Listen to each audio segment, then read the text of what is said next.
गावाची मजा लहानपणी कळाली नाही त्यावेळेस ना शहराचं आकर्षण होतं, शहराकडे जाण्याची ओढ होती.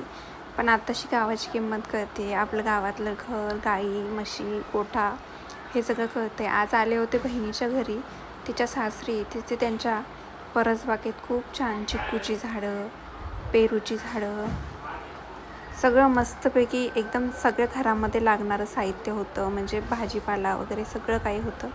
तिच्या घरी गेलं होतं आणि एकदम तळ्याच्या काठावरती तिचं गाव आहे आणि तिचं शेती पण तळ्याच्या काठावर आहे. तेव्हा ती सगळं फिरून दाखवत होती, पेरूची झाडं वगैरे.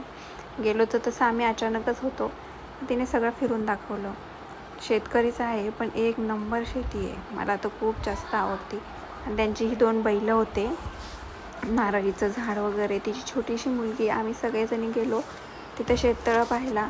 शेततळं यंदा पाऊस जास्त झाल्यामुळे एवढं एकदम ओव्हरफ्लो झालं होतं. एकदम वरतून पाणी पडत होतं आणि हे खाली शेततळं आणि एकदमच तिची तळ्याला लागूनच शेती होती.